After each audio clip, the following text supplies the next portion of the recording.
জীবন একটা লম্বা সফর, আর এই সফরে মানুষ চিনতে হয় জনে জনে, আর শিক্ষা নিতে হয় পদে পদে।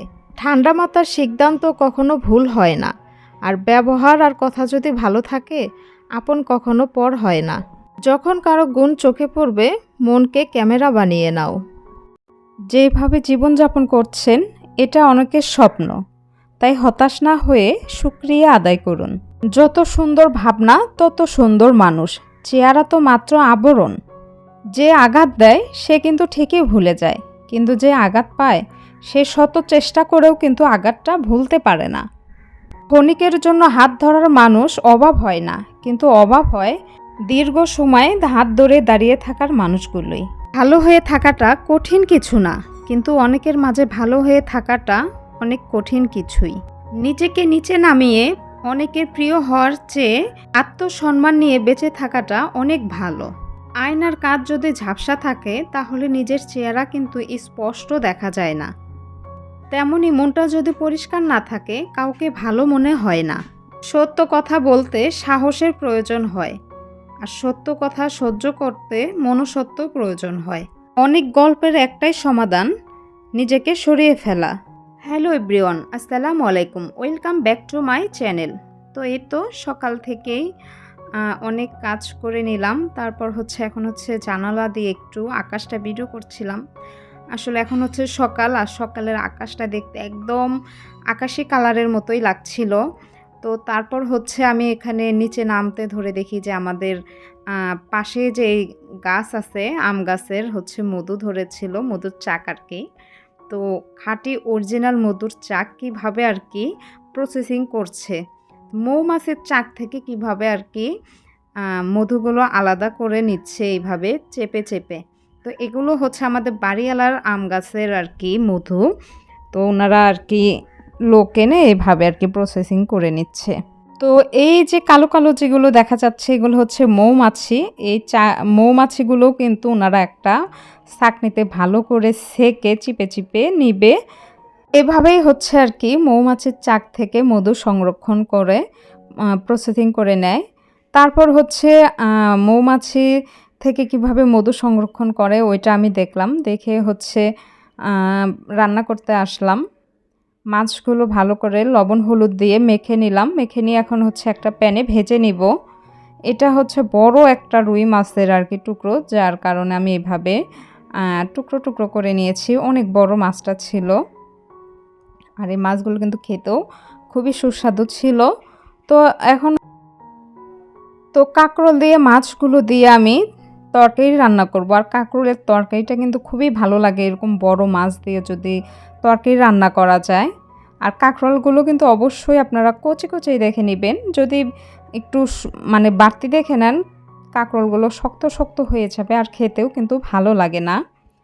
তো তরকারিটা আমি ধুয়ে নিলাম, আর মাছগুলো আমি উল্টে দিচ্ছি, উল্টে পাল্টে দুই পাশে ভালো করে ভেজে নিচ্ছি। আর ভাজাও হয়ে গেছে, তুলে নিলাম।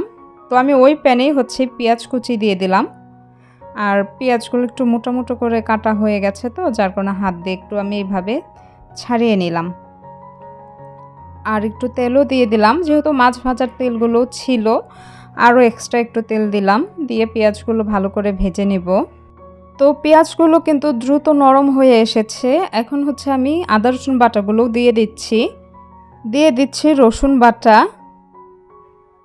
হাফ চা চামচ করে দিয়ে দিচ্ছি, দিয়ে ভালো করে একটু ভেজে নিচ্ছি। এতে করে কিন্তু আদা রসুনের কাঁচা গন্ধটা চলে যায়, আর সুন্দর একটা স্মেল বের হয়। তারপর এখানে আমি সামান্য একটু পানি দিয়ে শুকনো উপকরণগুলো দিয়ে দিচ্ছি। পানিটা দিয়ে শুকনো উপকরণ দিলে হয় কি পুড়ে না।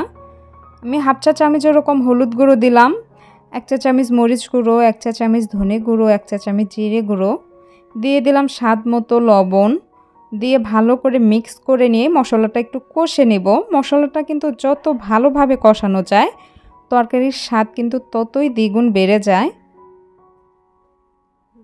এই যে মশলাগুলো কিন্তু আলাদা সেপারেট হয়ে গেছে, তেলগুলো সেপারেট হয়ে গেছে, মশলাটা কষানো হয়ে গেছে। কাঁকরোলগুলো এখন আমি দিয়ে দিচ্ছি। কাঁকরোলগুলো দিয়ে ভালো করে মশলার সঙ্গে মিক্স করে নিয়ে কিছুক্ষণের জন্য ঢেকে দেব।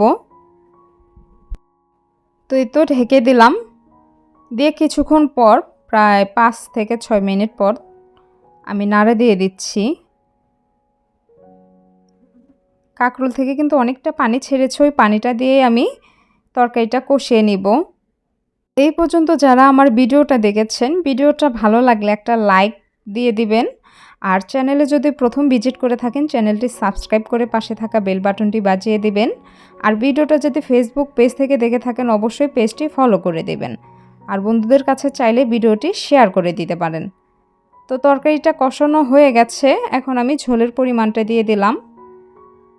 তরকারিতে বেশিরভাগ চেষ্টা করবেন গরম পানি দেওয়ার জন্য। গরম পানি দিলে তরকারির স্বাদ কিন্তু স্ট্রং থাকে। তো আমি সময় অভাবে গরম পানি করতে পারিনি, ঠান্ডা পানিটাই দিয়ে দিলাম। আর কিছুক্ষণ কুক করে নেওয়ার পরে ভাজা মাছগুলো দিয়ে দিচ্ছি। ভাজা মাছগুলো আমি একটু আগেই দেই, কারণ ভাজা মাছগুলো তরকারিতে একটু আগে দিলে হয় কি, মাছের যে ফ্লেভারটা তরকারির সঙ্গে মিক্স হয় আর তরকারিটা খেতেও কিন্তু সুস্বাদু হয়।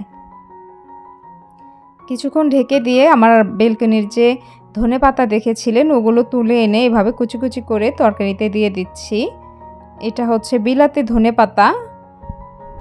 ধনেপাতা দিয়ে আমি 2 মিনিট কুক করে নিয়েছি। আর এই যে ফাইনালি তরকারিটা হয়ে গেছে, এরকম আর কি ঝোল রেখেছি। আর তরকারিটা বিশ্বাস করবেন না, এত খেতে মজা হয়েছে।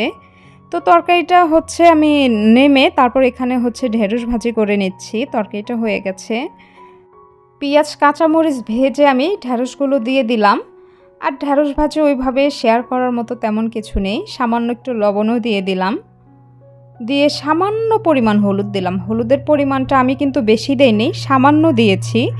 দিয়ে ভালো করে মিক্স করে নিয়ে এইভাবে আমি অনবরত নাড়াচাড়া করছি।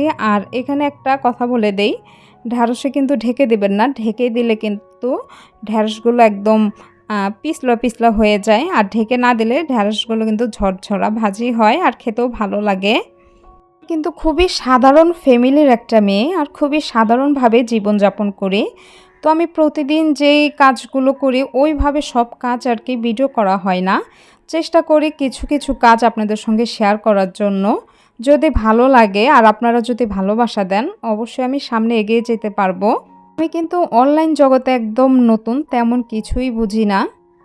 তো তারপর ভাজিটা হয়ে গেছে, একটা বাটিতে ঢেলে নিচ্ছি, ঢেলে কড়াইটা ধুয়ে নেব। আর আমি কিন্তু এখানে রান্না করছি আর আরেকটা মোবাইলে কিন্তু একটু গান শুনছিলাম, যার কারণে যে মোবাইলে দেখা যাচ্ছে। ভিডিও করার সময় আমি খেয়াল করিনি, তো এডিট করার সময় আর কি খেয়াল করলাম। তো ভাজিটা দেখেছেন একদম ঝরঝরে হয়েছে, শুধুমাত্র ঢেকে না দেওয়ার কারণে। তো আজকের ব্লগটা এখানেই শেষ করে দিচ্ছি। সবাই সুস্থ থাকবেন, ভালো থাকবেন, আল্লাহ হাফেজ।